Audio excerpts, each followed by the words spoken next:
Welcome to my YouTube channel. මෙම වීඩියෝවෙන් බලාපොරොත්තු වෙන්නේ 2017 විද්‍යාව 2 ප්‍රශ්න පත්‍රයේ B කොටසේ ප්‍රශ්නවලට පිළිතුරු ඔබ සමග සාකච්ඡා කිරීමටයි.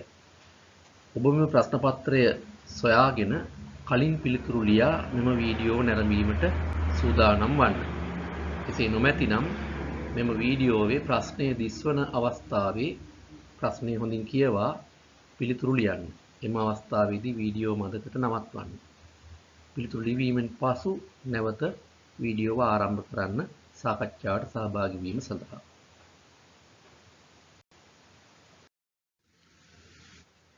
විද්‍යාව 2 ප්‍රශ්න පත්‍රයේ B කොටස. මේ ප්‍රශ්න 5, 6, 7, 8 සහ 9 ආකාරයට ප්‍රශ්න 5ක් තියෙනවා. මේ ප්‍රශ්න පහසුව සඳහා මම නැවත කොටස් වලට වෙන් කර තිරේ දර්ශනය කරන්න.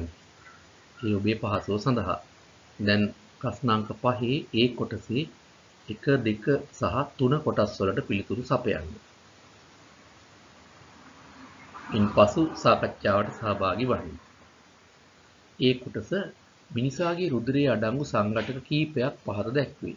රතු රුධිරාණු, සුදු රුධිරාණු, පට්ටිකා, ප්‍රෝටීන, ග්ලූකෝස්, කැල්සියම් අයන සහ යූරියා. පළවෙනි කොටස රුධිරයේ වැඩිපුරම අඩංගු රුධිරාණු වර්ගයේ කුමක්ද? රුධිරාණු වර්ග දෙකක් තියෙනවා. රතු රුධිරාණු, සුදු රුධිරාණු. මේන් රුධිරයේ වැඩිපුරම අඩංගු වෙන්නේ රතු රුධිරාණු සෛල. එහෙම නැත්නම් රක්තාණු සෛල. කිටියෙන් අපි කියනවා RBC, red blood cells. ඔබේ පිළිතුර නිවැරදි නම් ඔබට ලකුණු 1ක් ලබා ගන්න පුළුවන්. දෙවෙනි කොටස ඉහත සඳහන් සංඝටක අතුරින් A රුධිර ප්ලාස්මාවට අයත් සංඝටක දෙකක් ලියා දක්වන්න. ප්ලාස්මාවට අයත් සංඝටක වලින් ඉහත දීලා තියෙන ඒවා තියෙන්නේ ප්‍රෝටීන, ග්ලූකෝස් සහ යූරියා. ඊට අමතරව තවත් ප්ලාස්මේ සංඝටක තියෙනවා. ලකුණු දෙකක් ඔබට ලබා ගන්න පුළුවන්. B කොටස රුධිරයේ අඩංගු නයිට්‍රජනීය බහිස්රාවී ද්‍රව්‍යයක් සඳහන් කරන්න. යූරියා පිළිතුර. යූරියා වල රසායනික සූත්‍රය CONH2 twice. යූරියා නිපද වෙන්නේ අපේ ශරීරයේ අක්මාවේදී. වැඩිපුර ඇති ඇමයිනෝ අම්ල විදහෙලීමට ලක් වීමෙන් යූරියා නිපදවනවා. ඒ ක්‍රියාවලිය අපි හඳුන්වනවා ඇමයින් හරණය කියලා. අක්මාවේ නිපදෙන යූරියා බැහැර කරන්නේ වකුගඩුව මගින් පෙරීමෙන් මුත්‍රා ආකාරයට වැඩි ප්‍රමාණයක්. ලකුණු 1ක් ඔබට ලැබෙනවා මේ කොටසට. තුන්වෙනි කොටස A පහත දී ඇත්තේ එක්තරා වර්ගයකට අයත් රුධිර සෛලයක රූපයකි. එය ඉහත සඳහන් කුමන සංඝටකයට අයත්ද? මේ රූපය අනුව ඔබට හඳුනා ගන්න පුළුවන් න්‍යෂ්ටියක් සහිත රුධිර සෛල වර්ගය සුදු රුධිරාණු. ලකුණු 1ක් ඔබට ලැබෙනවා. දැන් B කොටස 4 වෙනි කොටස සහ 5 වෙනි කොටස පිළිතුරු සපයන්න. B කොටස ඉහත එහි දක්වා ඇති රුධිර සෛලයේ අයත් වන රුධිර සංඝටකය මගින් ඉටු කෙරෙන කෘත්‍යයක් සඳහන් කරන්න. ශරීර ලෙඩ රෝග වලින් ආරක්ෂා කර ගැනීම. එහෙම නැත්නම් විස බීජ භක්ෂණය කිරීම, බැක්ටීරියා භක්ෂණය කිරීම, ප්‍රතිශක්තිකරණය, ප්‍රතිදේහ නිපදවීම. මේවායින් ඕනෑම එකක් සඳහා ලකුණු 1ක් ලැබෙනවා. 4A කොටස මිනිසාගේ රුධිර සංසරණ පද්ධතිය ආශ්‍රිත රෝගාබාධයක් ලියා දක්වන්න. රෝග කීපයක් තියෙනවා. ඒවායින් එකක් ලියලා නැත්නම් ඔබට ලකුණු 1ක් ලැබෙනවා. ඇතරොස්ක්ලෙරෝසියාව, අධ්‍යාතතිය, අධිරුධිර පීඩනය, මන්දාතතිය, අඩු රුධිර පීඩනය, අවරුධිර පීඩනය, ත්‍රොම්බෝසිය, කිරීටක ත්‍රොම්බෝසිය, හෘදයාබාධ. B කොටස ඩෙන්ගු රෝගයේ වැළඳුණු පුද්ගලයෙකුගේ අතිශයින් අඩු වන්නේ කුමන සංඝටකයේද? ඩෙන්ගු රෝගීන්ගේ පට්ටිකා කියන සංඝටකය තමයි අඩු වෙන්නේ. ලකුණු 1ක් ලැබෙනවා ඔබට. 5 වෙනි කොටස මිනිසාගේ රුධිර ග්ලූකෝස් මට්ටම යාමනය කරන ක්‍රියාවලිය කෙටියෙන් පැහැදිලි කරන්න. රුධිරයේ ග්ලූකෝස් මට්ටම ඉහළ ගිය අවස්ථාවලදී වෙන්නේ අග්න්‍යාසයේ ලැන්ග්හෑන් දීපිකා සෛල කියන අන්තරාසර්ග ග්‍රන්ථි මගින් ඉන්සියුලින් ස්‍රාවය වෙනවා. ඉන්සියුලින් මගින් ග්ලූකෝස් වැඩිමනත් ප්‍රමාණය ග්ලයිකොජන් බවට පත් කරනවා. ඒ වගේම පරිවෘත්තීය ක්‍රියා වේගය වැඩි වෙනවා. එමගින් රුධිර ග්ලූකෝස් මට්ටම යාමනය වෙනවා. ග්ලයිකොජන් අක්මාවේ තැම්පත් කෙරෙනවා. රුධිර ග්ලූකෝස් මට්ටම අඩු වුණහම නැත්නම් පහළ ගියාම අග්න්‍යාසයේ ලැන්කෑන් දීපිකා සෛල වලින් ග්ලූකගන් හෝමෝනයේ ස්‍රාවය කෙරෙනවා. ඒ මගින් තැම්පත් ග්ලයිකෝජන් ග්ලූකෝස් බවට පත් කෙරෙනවා. පරිවෘත්තීය ක්‍රියාවේගය අඩු වෙනවා. එමගින් රුධිර ග්ලූකෝස් මට්ටම යාමනය වෙනවා.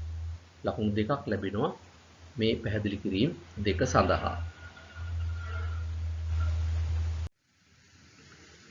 දැන් B කොටසට පිළිතුරු සපයන්න. ශාක බද්ධ කිරීමේ ක්‍රමයක පියවර පහත රූපයේ දක්වා ඇත. A. ඉහත සඳහන් බද්ධ කිරීමේ ක්‍රමය කුමන නමකින් හැඳින්වේද? ත්‍රිකිලි බද්ධය කියලා අපි හඳුන්වන්නේ ලකුණු දෙකයි. B. එම බද්ධ කිරීමේ ක්‍රමයට අනුව A හා B කොටස් දෙක හඳුන්වනු ලබන නම් පිළිවෙලින් ලියන්නේ. A කොටස අපි හඳුන්වන්නේ අනූචය කියලා, B කොටස හඳුන්වන්නේ ග්‍රාහකය කියලා. ලකුණු 1 බැගින් ලකුණු 2යි. C. දුහිතෘ ශාකයට ලැබෙන්නේ A හා B කොටස් දෙකෙන් කුමන කොටස සතු ලක්ෂණද? දුහිතෘ ශාකයට ලැබෙන්නේ අනූචයේ ලක්ෂණ. එහෙම නැත්නම් A කොටසේ ලක්ෂණ. ලකුණු 1යි. දෙවෙනි කොටස ශාකවල ලිංගික ප්‍රජනනය සඳහා දායක වන ව්‍යුහය පුෂ්පය වේ. ඒ පුෂ්ප ජායාංගයේ සමන්විත වන කොටස් තුන නම් කරන්න. ජායාංගයේ සමන්විත වෙන්නේ ඩිම්බ කෝෂය, කීලය සහ කලංකයෙන්. ලකුණු 1 බැගින් ලකුණු 3ක් ලැබෙනවා. B කොටස සංසේචනයෙන් පසු පුෂ්පයක සිදුවන වෙනස්කම් දෙකක් ලියා දක්වන්න. සංසේචනයෙන් පස්සේ ඩිම්බ කෝෂය ඵලයේ බවට පත් වෙනවා. මණිපත්‍ර, දලපත්‍ර, රේණු, කලංකය වගේ කොටස් හැලී යාම සිදු වෙනවා. සංසේචනයේ වූ ඩිම්බ බීජ බවට පත් වෙනවා. ඩිම්බාවරණය බීජාවරණය බවට පත් වෙනවා. ඩිම්බ කෝෂ බිත්තිය පලාවරණය බවට පත් වෙනවා. මේන් නිවැරදි දෙකක් ඔබ ලියලා තියෙනවා නම් ලකුණු දෙකක් ලැබෙනවා. ඒ අනුව ඔබට පස්වෙනි ප්‍රශ්නේ මුළු ලකුණු සංඛ්‍යාව ගණනය කර 20න් කීයද කියන එක බලන්න පුළුවන්. ප්‍රශ්නාංක 6 A. පහත දී ඇති W, X, Y හා Z ව්‍යුහ බහු අවයවක කීපයක ඒකාවයවක වේ. පළවෙනි කොටස W, X, Y, Z ඒකාවයවක අතුරින් එතීන් වල ව්‍යුත්පන්නයක් සඳහන් කරන්න. එතීන් කියලා කියන්නේ C2H4 සූත්‍රය. X වලින් දක්වලා තියෙන්නේ එතීන් වල ව්‍යුහය. අහලා තියෙන්නේ මේ දීලා තියෙන ඒවායින් එතීන් වල ව්‍යුත්පන්නයක්. එතීන් වල ව්‍යුත්පන්න කියලා කියන්නේ එතීන් අණුවේ තියෙන හයිඩ්‍රජන් පරමාණු එකක් හරි කීපයක් හරි වෙනත් පරමාණු මගින් විස්ථාපනය කිරීමෙන් ලැබෙන සංයෝග. ඒ අනුව W කියලා කියන්නේ එක හයිඩ්‍රජන් පරමාණුවක් වෙනුවට ක්ලෝරින් පරමාණුවක් ආදේශ වෙලා හැදිලා තියෙන ක්ලෝරෝඑතීන්.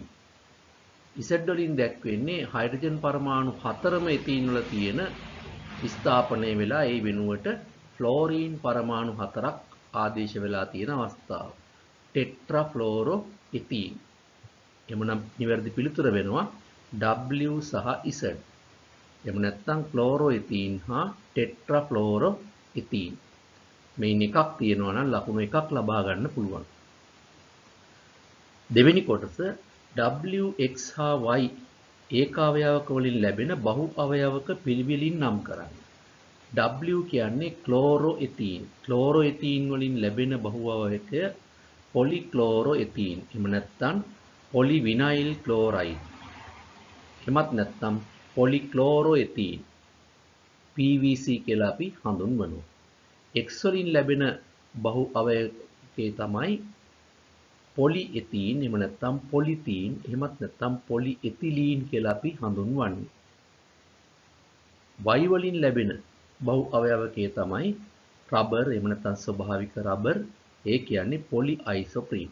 Y වලින් දැක්වෙන ව්‍යුහය තමයි අයිසෝප්‍රීන් අණුවේ ව්‍යුහය. අයිසෝප්‍රීන් බහු අවයවීකරණයෙන් ලැබෙන්නේ පොලිඅයිසෝප්‍රීන්. ලකුණු 3යි. තුන්වෙනි කොටස ඉහත දෙකෙහි ඔබ සඳහන් කළ බහු අවයවක අතුරෙන් ස්වාභාවික බහු අවයවකයේ කුමක්ද? ස්වාභාවික බහු අවයවකයේ තමයි ස්වභාවික රබර්. එහෙම නැත්නම් පොලිඅයිසෝප්‍රීන්. ලකුණු එකක් ලැබෙනවා.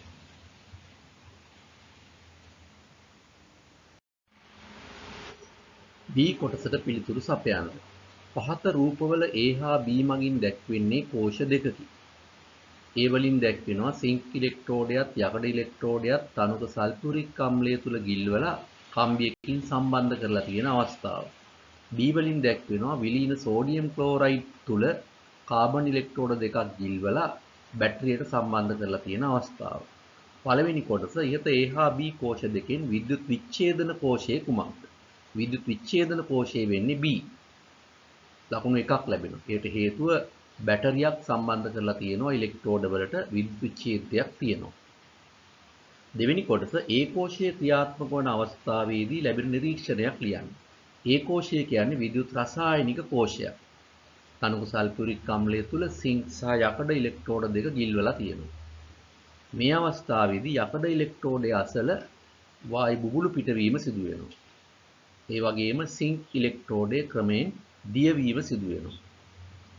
තවත් නිරීක්ෂණයක් තමයි කෝෂය රත් වීම. ලකුණු එකක් ලැබෙනවා නිවැරදි නිරීක්ෂණයක් සඳහා.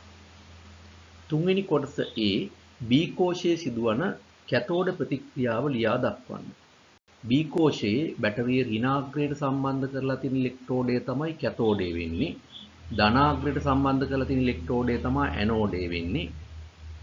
කැතෝඩයට ආකර්ෂණය වෙන්නේ ධන අයන, ඇනෝඩයට ආකර්ෂණය වෙන්නේ ඍණ අයන. විලින සෝඩියම් ක්ලෝරයිඩ් මගින් සෝඩියම් ධන අයන සහ ක්ලෝරයිඩ් ඍණ අයන සෑදෙනවා. ඒ අනුව කැතෝඩයට ආකර්ෂණය වෙනවා සෝඩියම් ධන අයන. එහිදී සෝඩියම් ධන අයන ඉලෙක්ට්‍රෝන ලබාගෙන සෝඩියම් පරමාණු බවට පත් වෙනවා. මේ ප්‍රතික්‍රියාව තමයි කැතෝඩ ප්‍රතික්‍රියාව වෙන්නේ. ලක්ෂණ දෙකක් ලැබෙනවා. ඇනෝඩයේදී වෙන්නේ ක්ලෝරයිඩ් අයන ඉලෙක්ට්‍රෝන ඉවත් කරලා ක්ලෝරින් පරමාණු බවට පත් වෙනවා. ඒ පරමාණු දෙකක් එකතු වෙලා ක්ලෝරින් වායු අණුවක් හැදෙනවා. B කොටස කෝෂ දෙකෙහිම ඔක්සිකරණ ප්‍රතික්‍රියා සිදුවන ඉලෙක්ට්‍රෝඩ පොදුවේ හඳුන්වන නම කුමක්ද? ඔක්සිකරණය වන ඉලෙක්ට්‍රෝඩය අපි හඳුන්වන්නේ හැම විටම ඇනෝඩය කියලා. කැතෝඩය කියලා කියන්නේ ඔක්සිහරණය වන ඉලෙක්ට්‍රෝඩය. විද්‍යුත් රසායනික කෝෂයේදීත් විද්‍යුත් විච්ඡේදන කෝෂයේදීත් මේක අදාළ වෙනවා. දෙකේම ඇනෝඩය කියන්නේ ඔක්සිකරණය වන ඉලෙක්ට්‍රෝඩය, කැතෝඩය කියන්නේ ඔක්සිහරණය වන ඉලෙක්ට්‍රෝඩය. හතරවෙනි කොටස කාර්මික වශයෙන් සෝඩියම් ලෝහය නිෂ්පාදනය කිරීම සඳහා B කෝෂයේ යොදා නොගැනීමට හේතුව කුමක්ද? මෙහිදී කැතෝඩය අසල සෑදෙන සෝඩියම් ඇනෝඩය අසල සෑදෙන ක්ලෝරීන් සමග එක්කව වෙලා නැවත සෝඩියම් ක්ලෝරයිඩ් හැදෙන්න පුළුවන්. ඒ නිසා මේ කෝෂය කාර්මික වශයෙන් යොදාගන්නේ නැහැ.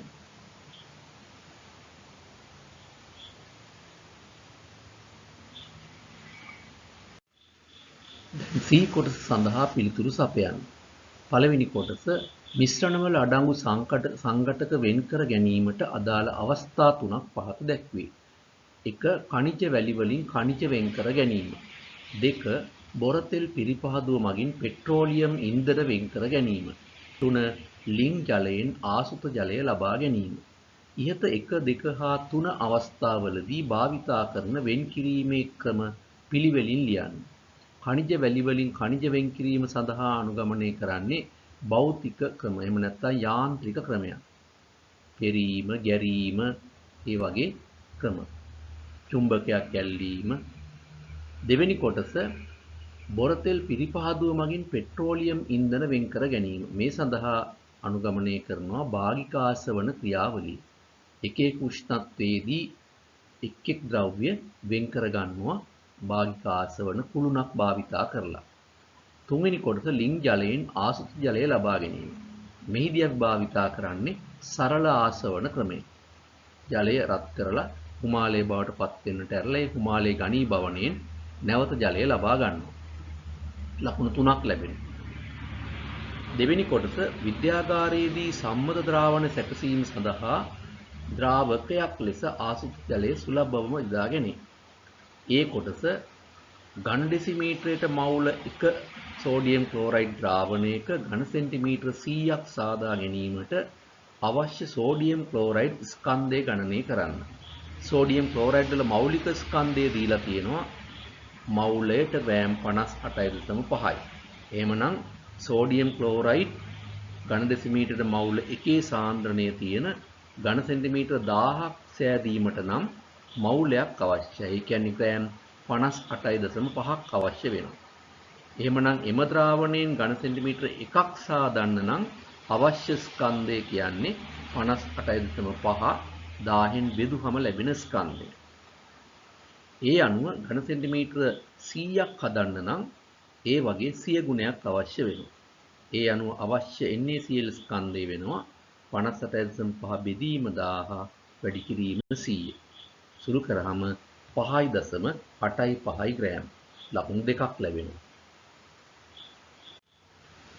B කොටස විද්‍යාගාරයේදී ඉහත එහි සඳහන් කළ සෝඩියම් ක්ලෝරයිඩ් ද්‍රාවණය සාදා ගැනීමේදී අනුගමනය කරන පියවර අනුපිළිවෙලින් ලියන්න. මෙහිදී පළමුවෙන්ම සෝඩියම් ක්ලෝරයිඩ් ග්‍රෑම් 5.8ක් තෙදඬු තුලාවකින් හෝ රසායනික තුලාවකින් නිවැරදිව කිරාගත යුතු වෙනවා. ඉන්පසු කිරාගත් සෝඩියම් ක්ලෝරයිඩ් සම්පූර්ණයෙන්ම ඝන සෙන්ටිමීටර 100ක පරිමාමිතික ප්ලාස්කුවකට දැමිය යුතුයි. තුන්වෙනුව ප්ලාස්කුවෙන් අඩක් පමණ ආශ්‍රිත ජලය පුරවා සෝඩියම් ක්ලෝරයිඩ් හොඳින් කැළතීමෙන් දිය කළ යුතුයි. ඉන්පසු අවසාන පරිමාව ඝන සෙන්ටිමීටර 100 වනතෙක් ජලය එකතු කරන්න ඕන. ඉන්පසුව මිශ්‍ර කිරීමෙන් ද්‍රාවණය සකස් කිරීම අවසන් වෙනවා. ලකුණු 4ක් ලැබෙනවා. මෙම පියවර සටහන් කරලා තියෙනවා. 7 වන ප්‍රශ්නය මාර්ගයක වාහනයක් ධාවනය කිරීමේදී ප්‍රවේශම් විය යුතු අතර අනිවාර්යයෙන්ම මාර්ග නීති පිළිපැදිය යුතු වෙනවා. පළවෙනි කොටස වාහනයක ගමන් කිරීමේදී රියදුරා මෙන්ම මගීන්ද ආසන පටි පැළඳීම වැදගත් වේ. මීට හේතුව කුමක්ද? වාහනයක ගමන් කරන විට වාහනයේ ප්‍රවේගය රියදුරාටත් මගීන්ටත් තිබෙන නිසා වාහනයට තිරිංග යොදන විට රියදුරා හා මගීන් ඉදිරියට විසවීම වැළක්වා ගැනීම සඳහා තමයි ආසන පටි පැළඳිය යුතු වෙන්නේ. ලකුණු 1යි. දෙවෙනි කොටස ඔබ එකෙහි සඳහන් කළ පිළිතුර හා සම්බන්ධ වන චලිතය පිළිබඳ නිව්ටන්ගේ නියමය ලියා දක්වන්න. මේදී සම්බන්ධ වෙනවා චලිතය පිළිබඳ නිව්ටන්ගේ පළමුවැනි නියමය. වස්තුවක් මත අසන්තුලිත බලයක් ක්‍රියා නොකරන විට එම වස්තුව නිශ්චලව පවතිනවා. එහෙම නැත්නම් ඒකාකාර ප්‍රවේගයෙන් සරල රේඛීය මාර්ගයක් ඔස්සේ ගමන් කරනවා. තුන්වන නියමයෙන් පැහැදිලි කරනවා නම් ඕනෑම වස්තුවක් මත බලයක් ක්‍රියා කරන විට ඊට සමාන හා ප්‍රතිවිරුද්ධ ප්‍රතික්‍රියාවක් ක්‍රියාත්මක වෙනවා. සාමාන්‍ය පිළිභාගයේ ලකුණු ක්‍රමයට අනුව නිව්ටන්ගේ පළමුවෙනි නියමය සහ තුන්වන නියමය යන දෙකටම ලකුණු ලබා දීම සිදු කරලා තියෙනවා. ලකුණු දෙකක් ඔබට ලබා ගන්න පුළුවන්.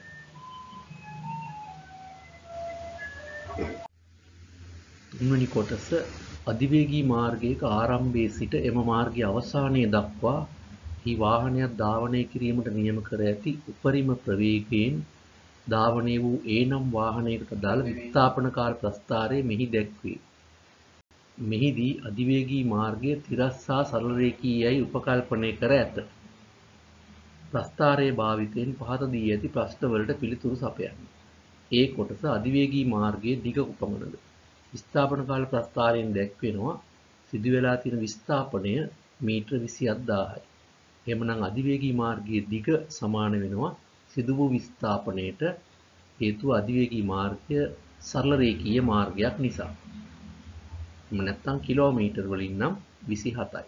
ලකුණු 1ක් ලැබෙනවා. B කොටස එම අධිවේගී මාර්ගයේ වාහනයක් ධාවනය කිරීමට නියම කර ඇති උපරිම ප්‍රවේගය ගණනය කරන්න. ප්‍රවේගය කියලා කියන්නේ විස්ථාපනයේ බෙදීම කාලය. නැත්නම් කාලයකදී සිදුවන විස්ථාපනය. විස්ථාපනය කිලෝමීටර් 27යි, මීටර නම් 27000යි, කාලය තත්පර 1000යි. ඒ අනුව ප්‍රවේගය තත්පරයට මීටර 27ක් වෙනවා. ලකුණු 2ක් ලැබෙනවා. හතරවෙනි කොටස තදින් වර්ෂාවත් දිනවල ඉහත තුනෙහි සඳහන් කළ අධිවේගී මාර්ගයේ වාහනයක් ධාවනය කිරීමේදී පවත්වාගත යුතු උපරිම ප්‍රවේගය තත්පරයට මීටර 15 බව රියදුරන්ට අවවාද කර තිබේ. ඒ තදින් වර්ෂාව ඇති විට අධික ප්‍රවේගයෙන් වාහන ධාවනය නොකරන ලෙසට රියදුරන්ට අවවාද කිරීමට ප්‍රධාන හේතුව කුමක්ද? වාහනය ලිස්සා යෑම වළක්වා ගැනීම සඳහා. එහෙම නැත්නම් අනතුරක් වළක්වා ගැනීමට. ලකුණු 1යි. B කොටස ඉහත එහි ඔබේ පිළිතුර විද්‍යාත්මකව පැහැදිලි කරන්න. වර්ෂාව ඇති විට මාර්ගය හා වාහනයේ ටයර අතර ඝර්ෂණ එහෙම නැත්නම් ඝර්ෂණ බලය අඩු වෙනවා. ඒ නිසා අනතුරු සිදුවීමේ හැකියාව වැඩි වෙනවා. ලකුණු 2යි. C කොටස තදින් වර්ෂාව ඇති දිනක ඉහත තුනෙහි සඳහන් කළ අධිවේගී මාර්ගයේ ආරම්භයේ සිට අවසානය දක්වා ගමන් කළ B නම් වාහනයක චලිතය පහත සඳහන් පරිදි විය. එය නිශ්චලතාවයෙන් ආරම්භ කර පළමු තත්පර 10 තුල ඒකාකාර ලෙස ත්වරණය වී උපරිම ප්‍රවේගය තත්පරයට මීටර 15 ලබා ගන්නා ලදී. ඉන්පසු එය එම ප්‍රවේගයෙන් යම්කිසි කාලයක් ගමන් කර පසුව අවසාන තත්පර 10 තුල ඒකාකාර ලෙස මන්දනය වී අධිවේගී මාර්ගයේ අවසානයේ නිශ්චලතාවට පත්විය. මෙම තොරතුරු දක්වමින් B වාහනයේ චලිතයට අදාළ ප්‍රවේග කාල ප්‍රස්ථාරයේ දල සටහනක් අඳින්න. මෙහිදී ආරම්භක ප්‍රවේගය බිඳුවයි ප්‍රවේග අක්ෂයේ බිඳුව සලකුණු කළ යුතු වෙනවා. ලබාගෙන තියෙන උපරිම ප්‍රවේගයේ ඒකාකාර ලෙස ත්වරණය වෙලා තත්පරයට මීටර 15යි. ඒ නිසා ප්‍රවේග අක්ෂයේ උපරිම ප්‍රවේගය 15 ලකුණු වෙන්න ඕනේ. ඒ සඳහා ගත වූ කාලය තත්පර 10යි. එhmenan තත්පර 10 වෙනි තත්පරයේදී ප්‍රවේගය තත්පරයට මීටර 15ක් වෙනවා. ඉන්පසු යම්කිසි කාලයක් එම ප්‍රවේගයෙන් ගමන් කරලා තියෙනවා. එම කාලය අපි t කියලා ගත්තොත් 10 වෙනි තත්පරයේ සිට ගමන් කළ කාලය t නම් අපිට t ලකුණු කරන්න පුළුවන් කාලය අක්ෂයේ t දක්වා ඒකාකාර ප්‍රවේගයෙන් ගමන් කරලා තියෙනවා. ප්‍රස්ථාරයේ එම කොටස තිරස් රේඛාවක් විය යුතුයි. ඉන්පසු එතෙන් සිට යම්කිසි තත්පර 10ක් ඒකාකාර ලෙස මන්දනය වෙලා නිශ්චලතාවයට පත් වෙලා තියෙනවා. එහෙනම් ප්‍රවේගයේ නැවත බිඳුවට පත් වෙනවා තව තත්පර 10කින්. t වලින් පසු තත්පර 10කින් ප්‍රවේගයේ බිඳුව වෙනවා. මේ ආකාර ප්‍රස්ථාරය ඇඳලා තියෙනවා නම් මුළු ලකුණු 3ක් ඔබට ලැබෙනවා. D කොටස B වාහනයට අධිවේගී මාර්ගයේ ගමන් කිරීමට ගත වූ මුළු කාලය සොයන්න. මෙහිදී ප්‍රවේග කාල ප්‍රස්ථාරය ඇසුරෙන් පුළුවන් ගමන් කළ දුර සොයන්න. ගමන් කළ දුර අපිට දීලා තියෙනවා මීටර 27000යි කියන එක. ඒ අනුව 27000 සමාන වෙන්න ඕනේ ප්‍රස්ථාරයෙන් සොයන ගමන් කළ මුළු දුරට. ගමන් කළ මුළු දුර සමානයි ප්‍රස්ථාරයෙන් යටවන කොටසේ වර්ගඵලයට. එහෙම නැත්නම් ට්‍රපීසියමේ වර්ගඵලයට. මෙහිදී ප්‍රස්ථාරයේ කාලාක්ෂය බැලුවොත් බිඳුවේ සිට 10 ක්‍රමාංකනය කරලා තියෙනවා. 10 වෙනි තත්පරයේ සිට ඒකාකාර ප්‍රවේගයෙන් ගමන් කළ කාලය අපි t ලෙස අරගෙන තියෙනවා. එතෙන් සිට නැවත තත්පර 10කින් තමයි මන්දනය වෙලා ප්‍රවේගයේ බිඳුව වෙලා තියෙන්නේ. ඒ අනුව ට්‍රපීසියම සැලකුවොත් ට්‍රපීසියමේ සමාන්තර පාද දෙකෙන් x අක්ෂයේ දිගේ ඇති පාදයේ දිග වෙනවා 10 ධන t ධන 10. ඊට ඉදිරියෙන් තියෙන සම්මුඛ පාදයේ දිග වෙනවා t. ඒ අනුව සමාන්තර පාද දෙකේ දිගේ එකතුව වෙන්නේ 10 ධන t ධන 10 ධන t. එම්නම් වර්ගඵලය සමාන වෙනවා දෙකෙන් එක වැඩි කිරීම සමාන්තර පාද දෙකේ දිගේ එකතුව වැඩි කිරීම සමාන්තර පාද දෙක අතර ලම්බ දුර ඒ කියන්නේ 15. ඒ අනුව ලැබෙනවා t වලගේ සමීකරණය සුළු කරාම t සමානයි 1790යි. ගමන් කළ මුළු කාලය වෙන්නේ 1790ට එකතු කරන්න ඕන මුල තත්පර 10ත් අගින් තියෙන තත්පර 10ත් ඒ කියන්නේ 20ක්. ඒ අනුව ගත වූ මුළු කාලය තත්පර 1810ක් වෙනවා. ඔබේ පිළිතුර නිවැරදි නම් ලකුණු 3ක් ලැබෙනවා. E කොටස B වාහනයේ ස්කන්ධය කිලෝග්‍රෑම් 3000 නම් උපරිම ප්‍රවේගයෙන් ගමන් කළ අවස්ථාවේදී එහි ගම්‍යතාව සොයන්න. ගම්‍යතාව කියලා කියන්නේ ස්කන්ධය වැඩි කිරීම ප්‍රවේගය. mv ගුණිතය. ස්කන්ධය කිලෝග්‍රෑම් 3000යි ගුණ කරන්න ඕන ප්‍රවේගයෙන් තත්පරයට මීටර 15යි. ඒ අනුව ගම්‍යතාවය 45000ක් වෙනවා. ඒකකයේ වෙන්නේ කිලෝග්‍රෑම් මීටර් තත්පරයට. ලකුණු 2යි. පස්වෙනි කොටස රියදුරන් විසින් වාහන ධාවනය කිරීමේදී ඉදිරිපස ඇති පැති කණ්ණාඩි කෙරෙහි සෑම විටම අවධානය යොමු කිරීම රියානතුරු වලින් වැළකීම සඳහා වැදගත් වෙනවා. ඒ වාහනවල පැති කණ්ණාඩි සඳහා භාවිතා කරන වක්‍ර දර්පණ වර්ගයේ කුමක්ද? පැති කණ්ණාඩි ලෙස භාවිතා කරන්නේ උත්තල දර්පණය. ලකුණු 1ක් ලැබෙනවා. B කොටස වාහන ධාවනය කිරීමේදී එම දර්පණ කෙරෙහි අවධානය යොමු කිරීම ක්‍රියානතුරු වළක්වා ගැනීම සඳහා ඉවහල් වන්නේ කෙසේද? පසුපස හොඳින් දර්ශනය වෙනවා උත්තර දර්පණයක් භාවිතා කිරීමේදී. උත්තර දර්පණ මගින් විශාල දර්ශන පතයක් එකවර බලා ගන්න පුළුවන්. ඒ වගේම උත්තර දර්පණයකින් සෑම විටම ලැබෙන්නේ උඩුකුරු ප්‍රතිබිම්බයක්. ඒ වගේම වස්තු දුරට වඩා ප්‍රතිබිම්බ දුර අඩු කර පෙන්වනවා. මේ සියල්ලම උත්තර දර්පණයක් භාවිතේ වාසි වෙනවා රියදුරු කණ්ණාඩිය ලෙස. ඔබට ලකුණු 2ක් ලබා ගන්න පුළුවන් නිවැරදි පැහැදිලි කිරීමක් සඳහා.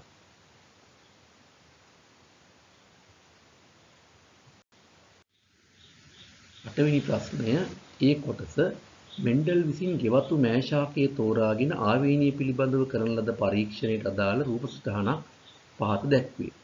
පළවෙනි කොටස මෙම පරීක්ෂණයේදී යොදාගෙන ඇති පරස්පර ලක්ෂණ මොනවාද? මෙහිදී යොදාගෙන තියෙන පරස්පර ලක්ෂණ වෙන්නේ රවුම් බීජ සහ හැකිලුණු බීජ. දෙවෙනි කොටස මෙම ක්‍රියාවලියේදී ඌනන විභාජනය සිදුවන්නේ කුමන පියවරේදීද? ඌනන විභාජනය සිදුවෙන්නේ ජන්මානු සෑදීමේදී.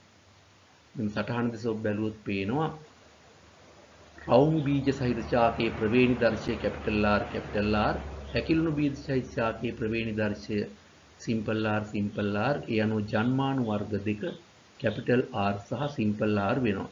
ඒ අනුව F1 පරම්පරාවේ සියලුම ශාක R ප්‍රවේණි දර්ශය දරන රවුම් බීජ රූපානුදර්ශය දරන ශාක වෙනවා.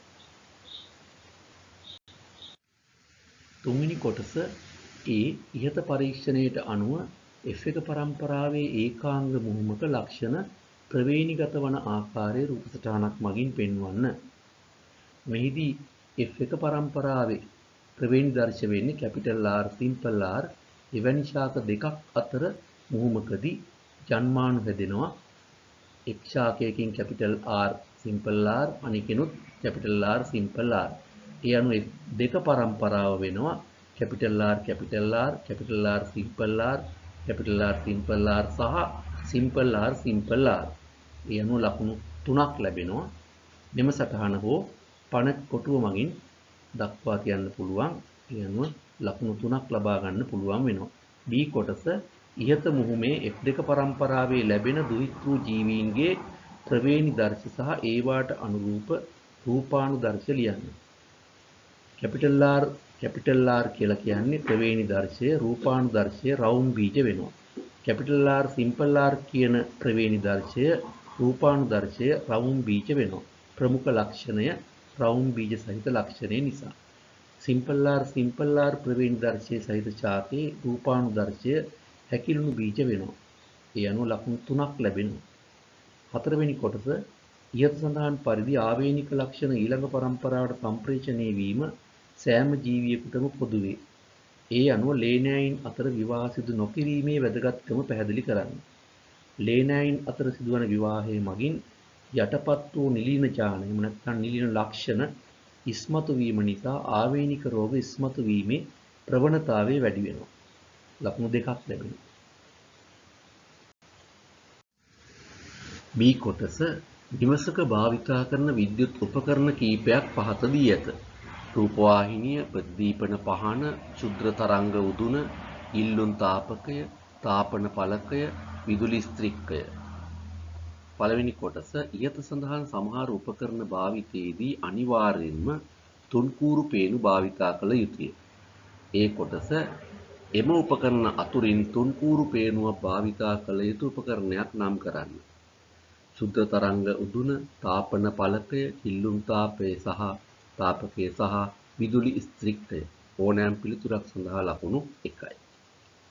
B කොටස ඔබ එහි සඳහන් කළ උපකරණය සඳහා තුන්කූරු පේනුවක් භාවිතා කිරීමේ වැදගත්කම කුමක්ද? විදුලි කාන්දුවකින් සිදුවන අනතුරු වළක්වා ගැනීමට හැකි වෙනවා තුන්කූරු පේනුවක් භාවිතයෙන්. එහෙම නැත්නම් අපිට ලියන්න පුළුවන් ලුහුවත් ධාරාවක් භූගත කිරීමට උදව් වෙනවා. මොකද තුන්කූරු පේනුවක බිම් කම්බිය සම්බන්ධ වෙලා තියෙන නිසා. ලකුණු 1යි. තුන්වෙනි කොටස රූපවාහිනිය ක්‍රියාත්මක වීමේදී විද්‍යුත් ශක්තිය පරිවර්තනය වන ප්‍රධාන ශක්ති ආකාරයක් ලියන්න. ආලෝකය සහ ධ්වනිය ප්‍රධානම ශක්ති ආකාර වෙනවා. ඊට අමතරව තාප ශක්තිය ලැබෙනවා, විකිරණ ශක්තිය ලැබෙනවා. මේ ඕනෑම එක් පිළිතුරකට ලකුණු 1ක් ලැබෙනවා. තුන්වෙනි කොටස රූපවාහිනිය ක්‍රියාත්මක කරනුයේ දුරස්ථ පාලකයකිනි. ඒ දුරස්ථ පාලකයෙන් රූපවාහිනියට අදාළ සංඥා ලැබෙන්නේ කුමන තරංග ලෙසද? අදෝ රක්ත කිරණ විදියට. එහෙම නැත්නම් IRS කියලා ලියන්න පුළුවන්. එහෙමත් නැත්නම් විද්‍යුත් චුම්බක තරංග කියලා ලිව්වත් ඔබට ලකුණු ලැබෙනවා. ලකුණු 1යි. B. ඔබ එහි සඳහන් කළ තරංග වර්ගයේ ලක්ෂණ දෙකක් ලියන්න. මෙහිදී ඔබ ලිවිය යුතුයි විද්‍යුත් චුම්බක තරංගවල ලක්ෂණ වලින් දෙකක්. සම්ප්‍රේෂණය සඳහා මාධ්‍යයක් අවශ්‍ය නොවීම, රික්තයේදී 3 වැඩි කිරීම 10 8වෙනි බලයේ තත්පරයට මීටර වේගයෙන් ගමන් කිරීම, බාහිර විද්‍යුත් හෝ චුම්බක ක්ෂේත්‍ර මගින් මෙම තරංග වලට බලපෑමක් නොවීම, ආරෝපණයක් නොමැතිවීම, තිරයක් තරංග වීම, දෘශ්‍ය නොවීම, සංඛ්‍යාතයේ ආසන්න වශයෙන් හර්ට්ස් 10 12 වෙනි බලයේ සිට හර්ට්ස් 10 14 වෙනි බලය අතර පරාසයේ පිහිටීම, එහෙම නැත්නම් තරංග ආයාමය ආසන්න වශයෙන් මීටර් 10 ඍණ බලයේ සිට ඍණ 6 බලයේ සිට මීටර් 10 ඍණ 3 බලයේ පරාසයේ පිහිටීම. ලකුණු 2ක් ලැබෙනවා කරුණු 2ක් සඳහන්. හතරවෙනි කොටස ඉහත සඳහන් උපකරණ වලින් කීපයක ක්ෂමතාව පහත දී ඇත. රූපවාහිනිය වොට් 125යි, ප්‍රතිදීපන පහන වොට් 18යි, ශුද්‍ර තරංග උගුණ වොට් 1500යි, විදුලි ස්ත්‍රික්කය වොට් 1200යි. එක්තරා දිනක මෙම උපකරණ හතරම පැය 1යි මිනිත්තු 30ක කාලයක් ක්‍රියාත්මක කර තිබුණි. ඒ ක්‍රියාත්මක කර තිබුණු කාලය තුළදී වැය කළ විද්‍යුත් ශක්ති ප්‍රමාණය ආරෝහණය වන පිළිවෙලට A, B, C හා D පෙළ ගස්වන්න. විද්‍යුත් ශක්තිය අඩුවෙන්ම වැය වෙලා තියෙන්නේ ප්‍රතිදීපන පහන සඳහා වොට් 18යි. ඊළඟට රූපවාහිනිය වොට් 125යි. ඊළඟට විදුලි ස්ත්‍රික්කය වොට් 1200යි. අවසානයේට ශුද්‍ර තරංග උදුන වොට් 1500යි. ඒ අනුව ඔබේ පිළිතුර B, A, D, C. ලකුණු 1ක් ලැබෙනවා. B කොටස එම කාලය තුලදී A මගින් වැය වූ විද්‍යුත් ශක්තිය ගණනය කරන්න. A කියලා කියන්නේ රූපවාහිනිය. රූපවාහිනියේ ක්ෂමතාවය වොට් 125ක් වෙනවා. එමනම් A මගින් වැය වූ විද්‍යුත් ශක්තිය සමාන වෙනවා ජවය වැඩි කිරීම කාලයට. E සමානයි PT. ජවය වොට් වලින් 125යි කිලෝවොට් කළොත් 125 බෙදීම 1000. වැඩි කිරීම කාලය පැය එකමාරයි කියන්නේ 2න් 3යි. සුළු කරාම ලැබෙනවා 3 බෙදීම 16 කිලෝවොට් පැය. මේ ගණනය කිරීම සඳහා ඔබට ලකුණු 2ක් ලැබෙනවා. එහෙම නැත්නම් ඔබට පුළුවන් අන්තර්ජාතික ඒකකයෙන් ගණනය කිරීම කරන්න. E සමානයි PT යෙදූ විට ජවය කියලා කියන්නේ වොට් 125යි. කාලය තත්පර වලින් දීපු වෙනවා. පැය එකමාර තත්පර කිරීම සඳහා 60න් දෙවාරයක් ගුණ කරනවා. ඒ අනුව 675,000යි ජූල්. කිලෝ ජූල් කළොත් 675යි කිලෝ ජූල්. ඒ ආකාරයට හදුවත් ඔබට ලකුණු 2 ලැබෙනවා. ප්‍රශ්න අංක 9 A සාන්ද්‍රණය ඝන ඩෙසිමීටරයට මවුල 1 වන සෝඩියම් හයිඩ්‍රොක්සයිඩ්, හයිඩ්‍රොක්ලෝරික් අම්ලය, සෝඩියම් ක්ලෝරයිඩ් යන ද්‍රාවණ තුන A, B හා C පරීක්ෂානල තුනකට වෙන වෙනම දමා ඇත. පළවෙනි කොටස ද්‍රාවණ වෙන්කර හඳුනා ගැනීමට ශිෂ්‍යයෙකු විසින් කරන ලද පරීක්ෂා හා ඊට අදාළ නිරීක්ෂණ පහත වගුවේ දැක්වේ. පරීක්ෂාව 1. නලයේ ද්‍රාවණයට රතු හා නිල් ලිට්මස් පත්‍ර දැමීම. නිරීක්ෂණ නිල් ලිට්මස් වර්ණ වෙනසක් නොදැක්විය රතු ලිට්මස් නිල් පැහැයට හැරුණි. නිල් ලිට්මස් වල වර්ණය වෙනස් කරන්නේ නැත්නම් ඒක අම්ලයක් නෙමෙයි. ඒ වගේම උදාසීන ද්‍රව්‍යයකුත් නොවිය යුතුයි. රතු ලිට්මස් නිල් පැහැයට හරවන්නේ භාෂ්මික ද්‍රාවණ. එහෙමනම් ඒ කියන්නේ භස්මයක් විය යුතුයි. ඒ කියන්නේ සෝඩියම් හයිඩ්‍රොක්සයිඩ් විය යුතුයි. දෙවන පරීක්ෂාව B නාලියේ ද්‍රාවණයේ රතු හා නිල් ලිට්මස් පත්‍ර දැමීම. රතු හා නිල් ලිට්මස් වර්ණ වෙනසක් නොදැක්විය. ලිට්මස් වර්ග දෙකේම වර්ණය වෙනස් නොකරනවා නම් එය උදාසීන ද්‍රාවණයක් විය යුතුයි. ඒ අනුව B සෝඩියම් ක්ලෝරයිඩ් විය යුතුයි. ඉතිරි එක හයිඩ්‍රොක්ලෝරික් අම්ලය. ඒ අනුව C හයිඩ්‍රොක්ලෝරික් අම්ලය විය යුතුයි. ඔබට ලකුණු 3ක් ලැබෙනවා නිවැරදි පිළිතුරු ලියා තිබේ නම්. දෙවෙනි කොටස ඉහත සඳහන් NaOH හා HCl ද්‍රාවණ වලින් මිලිලීටර් 100 බැගින්ගෙන තාප පරිවර්ණය කරන ලද බඳුනක් තුල මිශ්‍ර කළ විට මිශ්‍රණයේ උෂ්ණත්වය සෙල්සියස් අංශක 5කින් ඉහළ නැගුණි. ඒ කොටස NaOH හා HCl අතර සිදුවන ප්‍රතික්‍රියාවේ තුලිත රසායනික සමීකරණය ලියන්න. NaOH කියන්නේ බස්මයක්, HCl අම්ලයක්. බස්මයක් සහ අම්ලයක් අන්තර්ක්‍රියා කළ විට සෑම විටම ලවණයක් සහ ජලය හැදෙනවා. එහෙමනම් මෙහිදී සෝඩියම් හයිඩ්‍රොක්සයිඩ් හයිඩ්‍රොක්ලෝරික් අම්ලය ප්‍රතික්‍රියා කළ විට සෑදෙන ලවණය සෝඩියම් ක්ලෝරයිඩ්. ඊට අමතරව ජලය. එහෙමනම් ඔබට තුලිත රසායනික සමීකරණය මේ ආකාරයට ලියන්න පුළුවන්. NaOH ධන HCl හැදෙන්නේ NaCl ධන H2O. ලකුණු දෙකක් ලැබෙනවා නිවැරදි සමීකරණය සඳහා. B කොටස ඉහත සඳහන් ප්‍රතික්‍රියාවේදී සිදු වූ තාප විපර්යාසය ගණනය කරන්න. ජලයේ විශිෂ්ඨතාපධාරිතාව 4200යි සෙල්සියස් අංශකයට කිලෝග්‍රෑමයට ජූල්. ජලයේ ඝනත්වය ඝන සෙන්ටිමීටරට ග්‍රෑම් 1යි. මෙහිදී තාප විපර්යාසය ගණනය කිරීම සඳහා අපි Q සමානයි mc θ සමීකරණය භාවිතා කරනවා. m කියන්නේ ස්කන්ධය. මෙතනදී ද්‍රාවණයේ මුළු පරිමාව වෙනවා මිලිලීටර් 100 බැගින් එකතු කළ නිසා මිලිලීටර් 200ක්. අපි ද්‍රාවණයේ ඝනත්වය ජලයේ ඝනත්වයට සමානයි කියලා උපකල්පනය කරනවා. ඒ අනුව ද්‍රාවණයේ ස්කන්ධය ග්‍රෑම් 200යි කියලා ගන්න පුළුවන්. ඝන සෙන්ටිමීටර එකක් ග්‍රෑම් 1යි නම් ඝන සෙන්ටිමීටර 200ක් කියන්නේ ග්‍රෑම් 200. එය කිලෝග්‍රෑම් කරාම 200 බෙදීම 1000. ඒ වගේම ද්‍රාවණයේ විශිෂ්ඨතාපධාරිතාව ජලයේ විශිෂ්ඨතාපධාරිතාවට සමානයි කියලා උපකල්පනය කරනවා. ඒ අනුව විශිෂ්ඨතාපධාරිතාව 4200යි කියලා ගන්න පුළුවන්. උෂ්ණත්ව වෙනස දීලා තියෙනවා සෙල්සියස් අංශක 5යි කියලා. ඒ අනුව සමීකරණය ආදේශ කරලා සුළු කරන්න පුළුවන්. ජූල් 4200ක් නැත්නම් කිලෝජූල් 4.2ක් ලැබෙනවා. මෙම ප්‍රතික්‍රියාව අම්ල භස්ම අන්තර්ක්‍රියාවක්. අම්ල භස්ම අන්තර්ක්‍රියාවක් කියලා කියන්නේ තාපදායක ප්‍රතික්‍රියාවක්. එමනම් තාපදායක ප්‍රතික්‍රියාවක ශක්ති විපර්යාසය ඍණාගයක් වෙනවා. ඒ අනුව තාප විපර්යාසය ඍණ 4200යි ජූල්. එහෙම නැත්නම් ඍණ 4.2යි කිලෝ ජූල් වෙනවා. ඔබට මුල් ලකුණු 3ක් ලැබෙනවා මේ පියවර ඔස්සේ ගැටලුව විසඳලා තියෙනවනේ. තුන්වෙනි කොටස ඉහත සඳහන් කළ NaOH හා HCl අතර ප්‍රතික්‍රියාවේ තාප විපර්යාසය නිර්ණය කිරීමේදී ඔබ විසින් සිදු කළ උපකල්පන දෙකක් ලියන්න. මා සඳහන් කළා එකක් තමයි තාප හානියක් සිදු නොවන බව. එහෙම නැත්නම් නිපදෙන තාප ප්‍රමාණය මුළුමනින්ම මිශ්‍රණයේ උෂ්ණත්වය ඉහළ නැගීමට හේතු වන බව. දෙවෙනි එක මිශ්‍රණයේ විශිෂ්ඨතාපධාරිතාව ජලයේ විශිෂ්ඨතාපධාරිතාවට සමාන බව. තුන්වෙනි එක මිශ්‍රණයේ ඝනත්වය ජලයේ ඝනත්වයට සමාන බව. මේන් ඕනෑම කරුණකට ලකුණු 1 බැගින් ලකුණු 2ක් ලැබෙනවා. B කොටස සූර්යයා වායුගෝලය ගොඩබිම හා සාගරය ස්වාභාවික සම්පත් වෙනවා. පළවෙනි කොටස සූර්යාගේ මතුපිට උෂ්ණත්වය ආසන්න වශයෙන් කෙල්වින් අංශක 5800ක් වෙනවා. ඒ කොටස ඉහත සඳහන් උෂ්ණත්වය සෙල්සියස් අංශක වලින් කොපමණද? කෙල්වින් අංශක සෙල්සියස් අංශක වලට හැරවීම සඳහා 273ක් අඩු කරන්න ඕනේ. එහෙම නැත්නම් නිවැරදි මාර්ගය 273.15ක් අඩු කළ යුතුයි.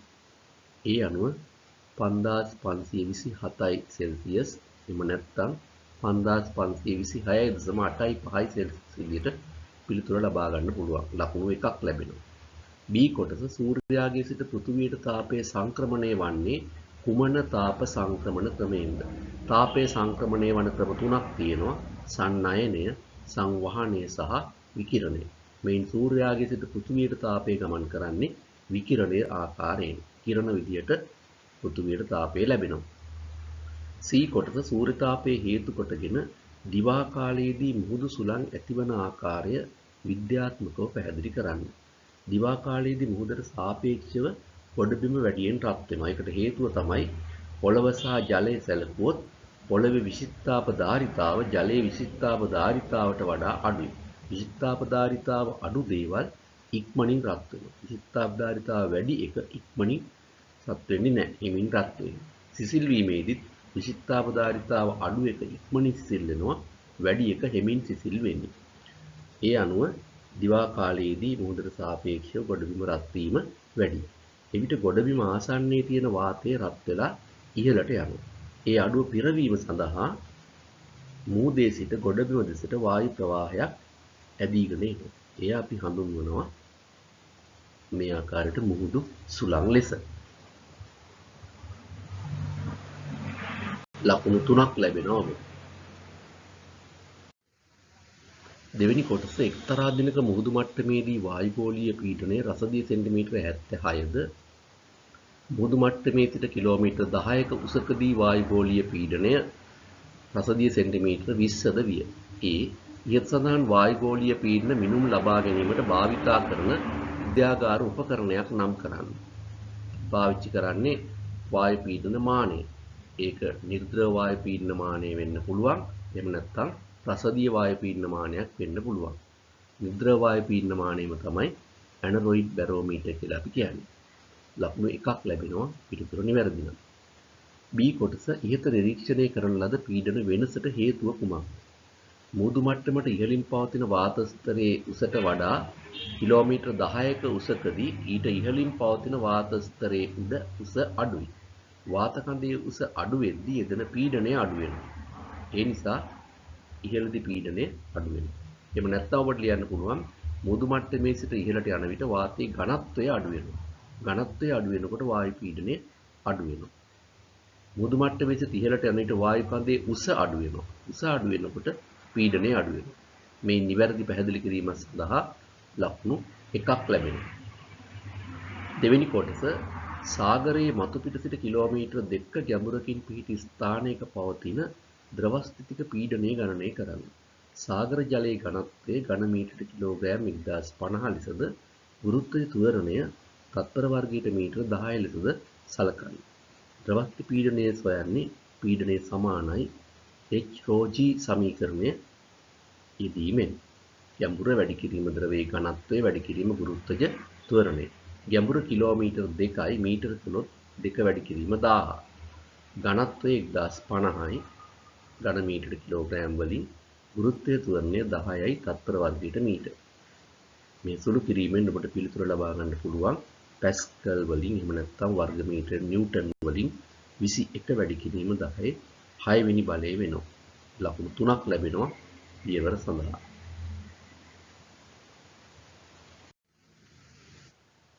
දැන් ඔබට B කොටස සඳහා ප්‍රශ්න 5ක් තිබුණා. එක ප්‍රශ්නයකට ලකුණු 20 ගානේ ලබා දුන්නේ. සියලුම ප්‍රශ්නවල ඔබ ලබාගත් ලකුණු එකතු කරා නම් ඔබේ ලකුණු ප්‍රමාණය 100න් කීයද කියන එක දැනගන්න පුළුවන්. සාමාන්‍ය පෙළ විභාගයේදී නම් ඔබට මේ ප්‍රශ්න 5න් 3කට පිළිතුරු සැපිය යුතු වෙන්නේ. එහිදී ඔබ සැලකිලිමත් විය යුතු වෙනවා. ඔබට වැඩියෙන්ම ලකුණු ලබාගත හැකි ප්‍රශ්න 3 තෝරාගෙන එම ප්‍රශ්නවල සියලුම කොටස් වලට පිළිතුරු ලිවීම. එහිදී ඔබට B කොටසේ ලකුණු වැඩි සංඛ්‍යාවක් ලබා ගන්නට අවස්ථාව තියෙනවා. ඒ අනුව B කොටසට ලකුණු 60න් කීයද කියන එක ගණනය කරන්න පුළුවන් ඔබ තෝරාගෙන ප්‍රශ්න පත්‍රයේ ප්‍රශ්න වලට පිළිතුරු ලිව්වනම්. ඊළඟ වීඩියෝවෙන් මම බලාපොරොත්තු වෙනවා මෙම ප්‍රශ්න පත්‍රයේම A කොටස ව්‍යුහගත රචනා ප්‍රශ්න පත්‍රයට පිළිතුරු සාකච්ඡා කිරීමට. ඒ නිසා ඔබ එම ප්‍රශ්න පත්‍රය සොයාගෙන කලින් පිළිතුරු ලියා සූදානමින් සිටින්න. සියලු දෙනාටම ස්තුතියි.